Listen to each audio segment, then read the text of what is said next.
Details చూద్దాం. తెలంగాణలో మంత్రివర్గ విస్తరణ కన్ఫర్మ్ అయినట్లు తెలుస్తోంది. రవీంద్ర భారత్లో ఉగాది వేడుకలకు హాజరు కానున్న ముఖ్యమంత్రి రేవంత్ రెడ్డి అటు నుంచి నేరుగా రాజ్ భవన్ కు వెళ్తున్నారు. మంత్రివర్గ విస్తరణపై గవర్నర్తో చర్చించే అవకాశం ఉందని చెబుతున్నారు.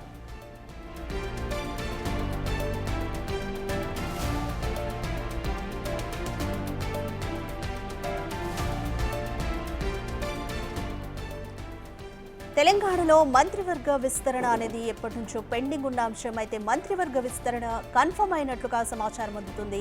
ఈరోజు రవీంద్ర భారత్లో ఉగాది సందర్భంగా ఉగాది వేడుకలకు ముఖ్యమంత్రి హాజరు కానున్నారు. అటు నుంచి నేరుగా రాజ్ భవన్ కు వెళ్లనున్నారు ముఖ్యమంత్రి. మంత్రివర్గ విస్తరణపై గవర్నర్తో చర్చించే ఛాన్స్ ఉందని చెబుతున్నారు.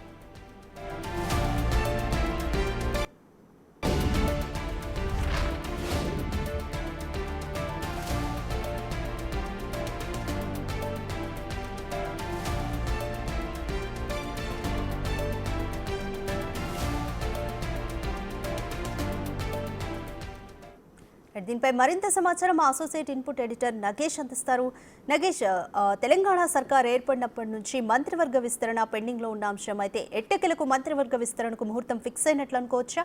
ఈరోజు ఉగాది వేడుకల తర్వాత గవర్నర్తో సీఎం రేవంత్ రెడ్డి ఎటువంటి అంశాలు చర్చించే అవకాశం ఉంది?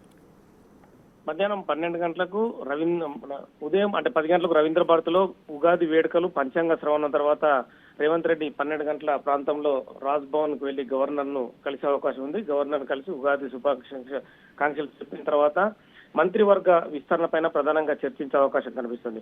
తెలంగాణ రాష్ట్రంలో కాంగ్రెస్ ప్రభుత్వం ఏర్పడి దాదాపుగా 15 నెలల కాలం కావస్తుంది. ఇప్పటికే మంత్రివర్గ విస్తరణ పైన కూడా చాలా ఊహాగానాలు వినిపించాయి. 4 పేర్లు అయితే ప్రధానంగా బయటకు ప్రచారంలో ఉన్నాయి. అందులో వివేక్ కావచ్చు, సుదర్శన్ రెడ్డి కావచ్చు, రాజగోపాల్ రెడ్డి, వాకిటి శ్రీహరి, ఈ 4 పేర్లు మాత్రం ప్రస్తుతం అయితే మార్కెట్ లో ప్రచారంలో ఉన్నాయి. 4 ఈ మంత్రివర్గ విస్తరణ జరిగే అవకాశం ఉందని చెప్పి కూడా తెలుస్తుంది. ఈ క్రమంలోనే 4 సంబంధించి కూడా పాత మంత్రుల నుంచి కూడా శాఖలు కూడా 4 విస్తరించే అవకాశం కనిపిస్తుంది. దీనిపైన ప్రధానంగా గవర్నర్ తో చర్చించే అవకాశం కూడా స్పష్టంగా కనిపిస్తుంది. అంటే ఉగాది పండుగ శుభాకాంక్షలు గవర్నర్ కు చెప్పిన తర్వాత మంత్రివర్గ విస్తరణ కూడా ఈ 2-3 రోజుల్లో ఉంటుందని చెప్పి కూడా ఇప్పటికే ఊహాగానాలు మొదలయ్యాయి. ఇవాళ మంచి రోజు కూడా కావడంతో కూడా గవర్నర్ తో చర్చించిన తర్వాత రేవంత్ రెడ్డి ముహూర్తాన్ని రేపా లేదా ఎల్లుండి వాళ్ళ మంత్రివర్గ విస్తరణకు సంబంధించి వాళ్ళ ప్రమాణ స్వీకరణకు సంబంధించి కూడా గవర్నర్ తో చర్చించి ఒక నిర్ణయం తీసుకునే అవకాశం కనిపిస్తుంది. ఇవాళ ఏదైతే రవీంద్ర భారతిలో ఉగాది పంచాంగ శ్రవణ వేడుకలలో కూడా తన తోటి మంత్రులు కానీ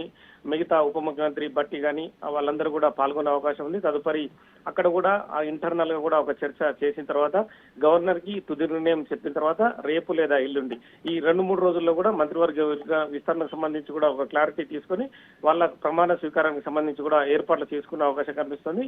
మంత్రివర్గ ఊహాగానాలు కూడా ఇవాటితో రాజ్భవన్ లో గవర్నర్ తో చర్చించిన తర్వాత కూడా వాటికి తెరపడినట్లే ఉన్న అవకాశాలు కూడా స్పష్టంగా తెలుస్తుంది. ఎందుకంటే గవర్నర్ మంత్రివర్గ విస్తరణకు సంబంధించి కూడా 6 మంత్రులు 4 మంత్రులను కూడా ఇప్పటికే మార్కెట్ లో ప్రచారం ఉంది. ప్రధానంగా కాంగ్రెస్ ఎమ్మెల్యేలు కూడా చాలా కొంత వాళ్ళకు కూడా అంటే ఎవరు మంత్రివర్గంలో వస్తున్నారు ఏంటనేది కూడా కొంత స్పష్టత కూడా తెలిసే అవకాశం కనిపిస్తుంది. ఆ 4 పేర్లను కూడా గవర్నర్ కు చెప్పి తదుపరి వాళ్ళకు సంబంధించిన శాఖలను కూడా ఇంటర్నల్ గా గవర్నర్ తో చర్చించే అవకాశం ఉంది.